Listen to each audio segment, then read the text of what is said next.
Budget கூட்டம் வருது எங்களுக்கு பயந்துதான் எங்க உதயநிதியை அது கைது விசாரணை கூட்டதே கைதுட்டான். ஆனா நேற்று எல்லாரும் இருந்தாங்கல்ல, ஒண்ணுமே இல்லையே, சத்தத்தையே காணா, ஃபேன் சத்தம் மட்டும் தான் கேட்டு. அப்ப தமிழ்நாட்டு மக்கள் என்ன இன்னும் பைத்தியம் நினைக்கிறீங்களா? இவ்வளவு நடந்ததுக்கு அப்புறம் 13 லட்சம் கோடி கடன் வாங்கி தெருவில் விட்டு போயிருக்காங்க.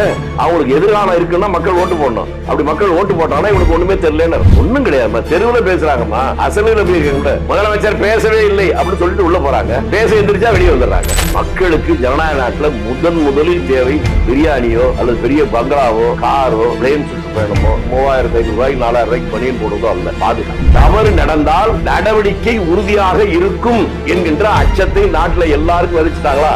இதுதான் முதல் வெற்றி. ஏமா பாத்ரூம் போனா என்ன 5 நிமிஷம், அதுக்கு மேல என்னமா வேலை? மணிக்கணக்கில் என்னமா பாத்ரூம் உட்கார்றது?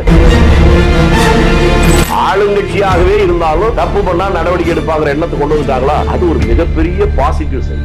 ஆளுங்கட்சியை அவங்க உட்கார வச்சது விஜய் மேல இருக்க பாசத்தினால என்பது உண்மையா இருந்தாலும் இந்த பிரம்மாண்ட வெற்றிக்கு காரணமே அவங்க மேல இருந்த கோபம் தான். தாவேக்கா 10 இடத்துல ஜெயிச்சா நான் அரசியல் விட்டே போயிறேன்னு சொன்னவங்க உண்டு, பெரிய பெரிய அரசியல் விற்பனர்கள். மக்களுக்கு அப்படி ஒரு சில மயக்கம் தெரிஞ்சிருப்பாங்க. இப்ப அவங்க தெளிவா இருப்பாங்கல்ல. ஒரு 5% பேர் அப்படி மாறினாலே ஏற்கனவே இருந்த அந்த ரிசல்ட் அப்படியே மாறி. இந்த நாசமா போய் நம்ம நடுத்தர நிக்கிறதுக்கு திமுக தான் காரணம் தெரிஞ்சா இப்படி கேள்வியே கேட்க மாட்டேன்.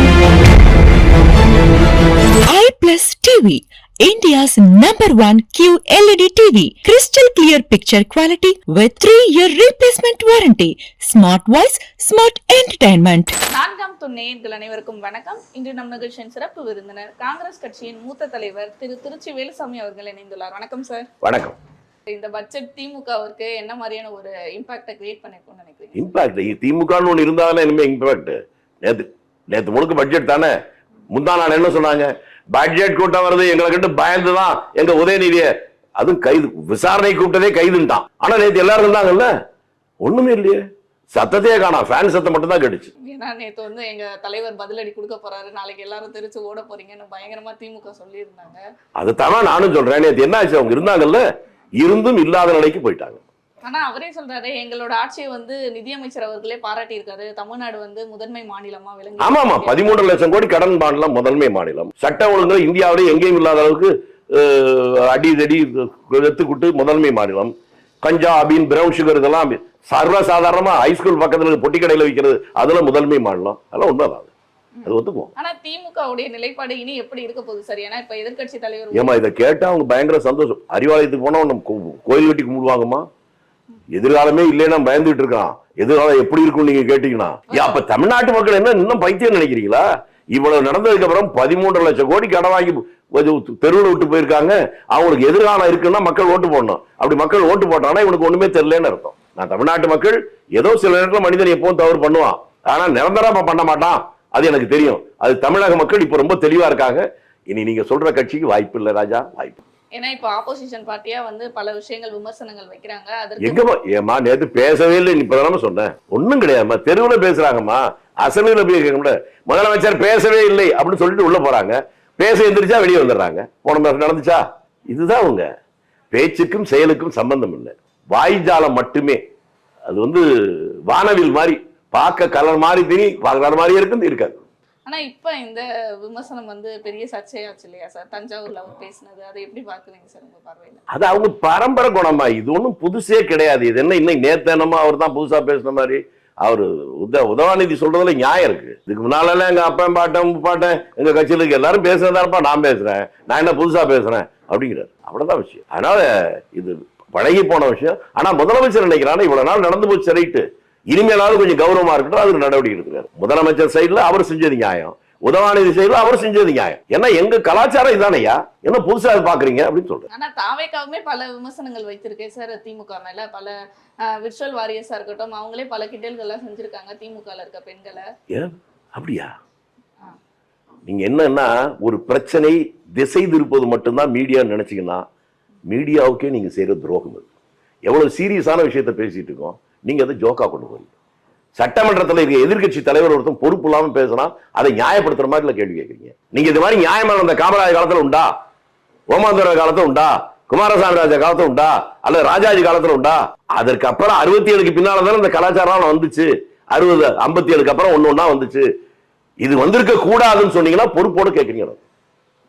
தவறுகளை நியாயப்படுத்துற மாதிரி ஒரு போக்கை யாரும் செய்யாதீங்க. ஏன்னா இந்த கலாச்சாரம் வந்து எப்ப அது மாறும்ன்றதுதான் சார் இல்ல நீங்க பேசுறது அதெல்லாம் இப்ப சொல்றது வேற, முதல்ல கேட்கிற கேள்வி வேற. இதை மாற்றுவதற்கான முயற்சி, அதை பாராட்டுறீங்களா இல்லையா? மாற்றுவதற்கான முயற்சி தானே, அதை பாராட்டுங்க. இது மாதிரி யார் இப்படி பேசினாலும் இனிமேல் நடவடிக்கை எடுங்கன்னு சொல்லுங்க. அதுல உங்க பார்வையில சரியான பார்வை. அது ஒரு பொம்பளை பிள்ளைகிட்ட இருந்து அதான் நான் எதிர்பார்க்கிறேன். ஏன்னா அந்த மாற்றம் ஃபர்ஸ்ட் நம்ம கிட்ட இருந்து தானே சார் தொடங்கணும். அதனால அந்த மாற்றம் நம்ம கிட்ட இருந்து தொடங்கலைங்கிறதான பிரச்சனையே. உங்ககிட்ட இருந்து தொடங்காத தப்பா போகுதுன்னு சொல்லிட்டு இருக்கேன். நம்ம கிட்ட எங்கே தொடங்குறது? ஆனா இப்ப தாவேகா கிட்டத்தட்ட 3 மாதங்கள் நிறைவடைய போது அவங்க ஆட்சிக்கு வந்து பல விஷயங்கள் செஞ்சிருக்காங்க, பல திட்டங்கள் கொண்டு வந்திருக்காங்க, பல விமர்சனங்களும் வந்திருக்கு. அவங்களுடைய செயல்பாடுகள் எப்படி இருக்கு சார் நீங்க உங்க பார்வையில? நான் முதல்ல ஒரு தடவை சொன்னாலும் 100 தடவை சொன்னாலும் ஒண்ணுதாம்மா. மக்களுக்கு ஜனநாயக நாட்டுல முதலில் தேவை பிரியாணியோ அல்லது பெரிய பங்களாவோ காரோ பிளேன் சுற்றுப்பயணமோ 3500 ரூபாய்க்கு 4000 ரூபாய்க்கு பனியன் போடுறதோ அல்ல. பாதுகாப்பு. நீண்ட நாட்களுக்கு பின்னாலே பாதுகாப்புக்கான உத்தரவாதம் இப்ப வந்திருக்கு. தவறே நடக்காதுன்னு சொல்ல மாட்டேன். எப்படிப்பட்ட சுயநலம் இல்லாம முழு போதையில இருக்கும் தப்பு ஒண்ணும். தவறு நடந்தால் நடவடிக்கை உறுதியாக இருக்கும் என்கின்ற அச்சத்தை நாட்டுல எல்லாருக்கும் விதைச்சுட்டாங்களா? இதுதான் முதல் வெற்றி. இது தொடரணும்னு நான் நினைக்கிறேன். மற்றதெல்லாம் செகண்ட். ஆனா இன்னொரு விஷயம் நம்ம பார்க்கணும். இப்ப உதயநிதி அவர்களை கைது பண்றப்ப அந்த பாத்ரூம்ல உட்கார்ந்துட்டு இருந்தாரு அப்படின்றத ஆதவர்ஜன் அவர்கள் சொல்லியிருப்பாரு. இந்த மாதிரி பாத்ரூம்ல நீங்க போயிட்டு நாங்க ஒளிய வச்சோம் பாத்தீங்களா, இதுதான் தாவேகா அரசோட அந்த கெத்துன்ற மாதிரி பேசியிருப்பாரு சார். அது எப்படி அவர் பாவம், அவருக்கு தெரியல. அது பரம்பரையாவது அவங்க அந்த காலத்துல அவங்க தாத்தா ட்ரெயின்ல போகும்போதே பாத்ரூம்ல போயிட்டாரு. டிடிஆர் வரும்போது தெரியும். அது பாத்ரூம்ல போய் உட்கார்றது அதெல்லாம் வந்து பெரிய பிரச்சனையே இல்லை. அதை வந்து தப்பிக்கிறதுக்கான டாக்டிஸா பண்றதா சொல்லியிருக்காரு, அவ்வளவுதான். ஆனா இப்ப அந்த ஏமா பாத்ரூம் போனா என்ன 5 நிமிஷம், அதுக்கு மேல என்னமா வேலை? மணிக்கணக்கில் என்னமா பாத்ரூம்ல உட்கார்றது? உட்கார்ந்துருந்தாங்களா? சரியா? நான் சொல்றது சரின்னா சரின்னு சொல்லுங்க, தப்புனா தப்புன்னு சொல்லுங்க. அதைத்தான் அவர் கிண்டல் பண்றாரு. ஆனா இப்ப எதிர்கட்சி தலைவர் அவரே விமர்சனம், தலைவரா இருந்தாலும் சரி தொண்டரா இருந்தாலும் சரி, நீங்க தவறா பேசினா நாங்க நடவடிக்கை எடுப்போம்ன்ற மாதிரி அவரையே விசாரணைக்கு கூப்பிட்டு அது பெரிய கலவரமாவே மாறுச்சு தமிழ்நாட்டுல. இது எது முன்னுதாரணமா? எந்த கலவரம்? வெட்டு குத்து போகும்போது எங்க அவங்க அடிச்சாங்களா? பல போராட்டங்கள். சும்மா ஏமா பொய்ய பேசிட்டே இருக்கீங்க. இன்னும் நாடு பூரா தலைதான் புரட்சி வந்த மாதிரி. சும்மா எங்கேயோ ஒரு இடத்துல ஒரு விதிவிலக்கு செவுத்துல ஒரு சின்ன புள்ளி இருந்தா அதான் செவரேன்னு சொல்ற மாதிரி பேசிட்டீங்க. நான் நேத்தாலும் இந்த தமிழ்நாடு முழுக்க பாதி தூரம் டிராவல் வந்தேன். எங்கேயும் ஒண்ணும் இல்லையா? உங்களை மாதிரி ஆளுதான் பீதியை கிளப்புறீங்க. சரி வரட்டும், தைரியம் வரட்டும், போராட்டம் பண்ணட்டும், பார்ப்போம். அரசாங்கம் மட்டும்தான் நடவடிக்கை எடுக்கல. இன்னும் கொஞ்ச நாள் போச்சுன்னா பொதுமக்களே நடவடிக்கை எடுத்துருவாங்க உங்களை. ஏண்டா நாடு நல்லா இருக்கு பிடிக்கலையா உங்களுக்கு? உங்களுக்கு அந்த பொறுப்பு இருக்கு. சார் இன்னொரு விஷயம் வந்து முக்கியமா சொல்லியிருந்தாங்க, நிதியமைச்சர் அவர்களே சொல்லியிருந்தாரு, இந்த பட்ஜெட்ல திமுகவினுடைய ஊழல்கள் வெளிவரும், பல ஊழல்கள்ன்ற மாதிரி சொல்லியிருந்தாரு. வரும்னு சொல்லியிருக்காரே ஒழிய நடவடிக்கை ஒன்னொன்னா எடுக்கிறாங்கன்னு அர்த்தம். எல்லாவற்றையும் அப்படியே சொல்லிட்டு அவன் தப்பிக்கு போயிடுவான். சட்ட ரீதியாக அவனை மாற்ற வைக்கிறதுக்கு எல்லாத்தையும் பேஸ் எல்லாம் ரெடி பண்ணும்ல, அது நடந்திருக்குன்னு சொல்றாரு. நல்ல விஷயம் தானே. இது உங்களுக்கு என்ன சந்தேகம்? வேணான்றீங்களா? வேணும் தானே. ஏன்னா இப்ப செந்தில் பாலாஜி அவர்கள் ஊழல் சொன்ன உடனே செந்தில் பாலாஜி ஏவா வேணுன்றீங்க. அம்மா என்னை விட ரொம்ப விவரமா இருக்கீங்கம்மா. தெரிஞ்சுக்கிட்டேன். ரைட். தொடர்ந்து வழக்கு விசாரணை இல்ல புரிஞ்சுக்கிட்டேன். சரி, நீங்க விவரம் தெரியாம பேசல, தெரிஞ்சாம பேசுறீங்க. இன்னும் அவங்களெல்லாம் பிடிக்கலையேங்கிற அந்த ஆதங்கம் கோபம் உங்களுக்கு இருக்கு, எனக்கு புரியுது. வாழ்க. இதெல்லாம் எப்படி பாக்குவீங்க சார்? அதான்மா நல்லது தானம்மா. உங்களுக்கு இருக்கிற கோபம் எனக்கும் வரணும், நாட்டு மக்கள் நல்லவங்க நியாயமா இருக்க எல்லாருக்கும் வரணும். அப்பதான் அரசாங்கம் இன்னும் தீவிரமா நடவடிக்கை எடுக்கும். ஆனா அதே செந்தில் பாலாஜி அவர்கள் நீங்க எத்தனை வழக்கு என்ன பண்ணாலும் நான் பயப்பட போறது இல்ல. பயப்பட போட்டேன், படுத்துக்கிட்டு நெஞ்சு வலிக்குன்னு தான் படுத்துக்கோ, வேற ஒண்ணும் இல்ல. என்ன மடியில கனம் இல்ல, வழியில பயம் இல்ல சொல்றேன். ஓ, உச்சா போனது பயம் இல்லாமலையா? என்னம்மா பேசுற? ஏற்கனவே பிடிக்கிற போது என்னென்ன கூத்து நடந்துச்சு தெரியாதா? விடுமா பாவம். நல்லா பேசு. ஆனா இந்த மாதிரி அமைச்சர்கள், முன்னாள் அமைச்சர்கள்லாம் வந்து ஒவ்வொரு ஊழலா வெளியே வந்துட்டு இருக்கு. தாவேகா அரசும் ஊழலற்ற ஆட்சியை நாங்க கொண்டு வருவோம், தொட்டா விட மாட்டோம், தொட்டவங்களையும் விட மாட்டோம், இனி தொடவும் மாட்டோம்னு சொல்லியிருக்காங்க. அதை எப்படி பாருங்க? அதுதான் வேணும்னு முன்னாலே சொல்லிட்டேனேம்மா. நல்லதற்கான அறிகுறி தெரியுது இல்ல? இதை விடைவிடாமல் தொடர்ந்து செயல்படுத்தணும். அவர்கள் சொன்னதை இப்போ அவங்க நடத்திட்டு இருக்காங்க. இந்த 3 மாசத்துல ஆளுங்கட்சியாகவே இருந்தாலும் தப்பு பண்ணா நடவடிக்கை எடுப்பாங்கிற எண்ணத்தை கொண்டு வந்துட்டாங்களா? அது ஒரு மிகப்பெரிய பாசிட்டிவ் சைடு. எதிர்கட்சி மேல தப்பு பண்ண மேல நடவடிக்கை எடுக்கிறது உடனே பண்ணிட முடியாது. அது சட்ட ரீதியா கொண்டு போய் நிறுத்தணும். அதற்கான வேலைகளை அவங்க பண்ணிட்டு இருக்காங்க அப்படிங்கறதா நிதியமைச்சருடைய அறிவிப்பு. அது சீக்கிரமா இவங்க ஒண்ணா வரும். ஆனா இந்த ஊழலற்ற ஆட்சி அப்படின்றத எல்லா இடத்துலயுமே அதுல முதல்ல அதை சொல்றாங்க சார். ஆனா அதை கடைசி வரை கொண்டு வர முடியுமா? ஏன்னா தலைமையில நான் என்ன திரும்பி திரும்பி சொன்னாலும் அதுதான்மா. உன் பேர் என்னன்னு கேட்டா ஒரு பேர் சொல்றேன், 5 நிமிஷம் கழிச்சுங்க அதை நான் கேட்டா நான் தப்பு.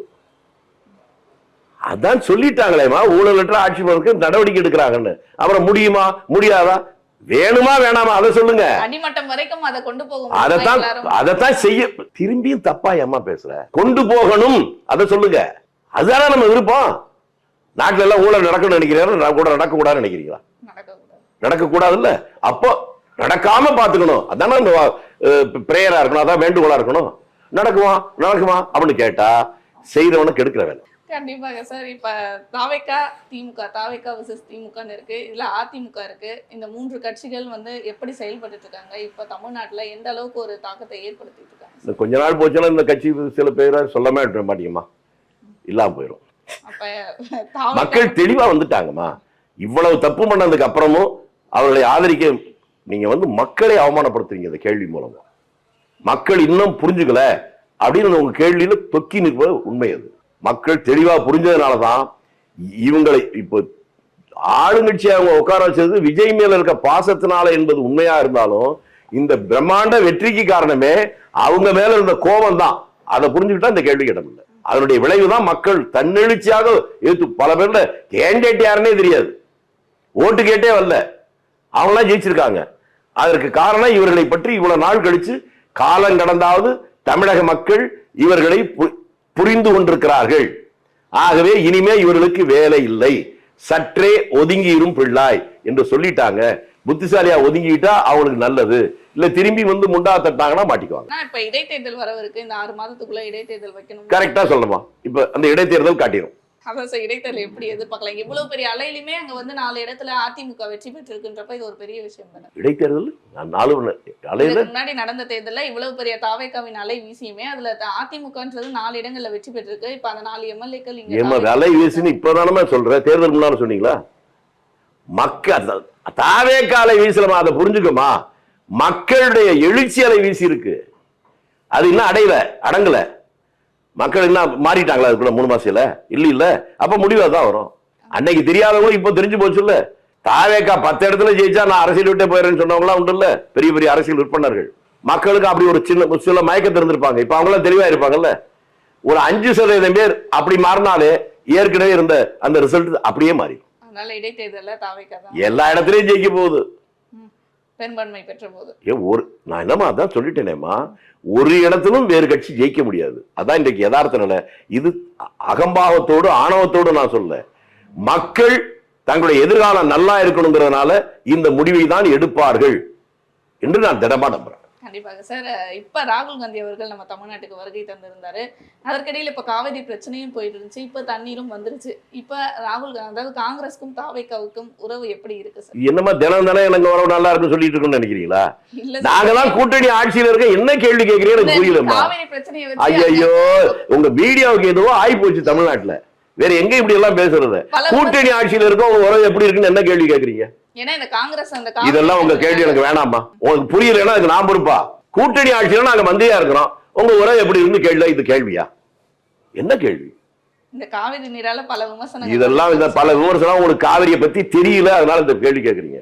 இந்த நாசமா போய் நம்ம நடுத்தரவு நிக்கிறதுக்கு திமுக தான் காரணம் தெரிஞ்சா இப்படி கேள்வியே கேட்க மாட்டீங்க. காவிரியில 3 அணையை முத கட்டினது எப்படி தெரியுமா உங்களுக்கு? சொல்லுங்க. காவிரியுடைய உபநதிகள் கபினி, ஹேமாவதி, ஹேரங்கி 1970-71 கட்டினாங்க. அப்ப காங்கிரஸ் ஆட்சியில் இருந்துச்சுங்க, திமுக தானே இருந்துச்சு.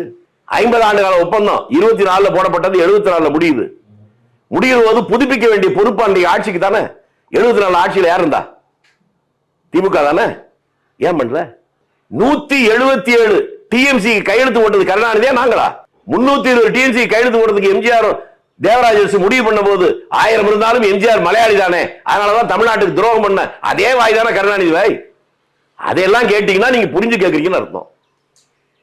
எவன் நம்மளை தெருவில் விட்டானோ அவனை விட்டு மற்றதெல்லாம் கேட்கறீங்க. கண்டிப்பாக சார், பல விஷயங்கள் பகிர்ந்துக்கிட்டீங்க, மக்களுக்கு நிறைய விஷயங்கள் சொல்லியிருக்கீங்க, நிறைய விஷயங்களுக்கு அழகாக சந்தேகங்களுக்கும் பதில் அளிச்சிருக்கீங்க சார். தொடர்ந்து பேசுவோம் பல நிகழ்வுகளை பற்றி. நன்றி சார். நன்றி, வணக்கம்.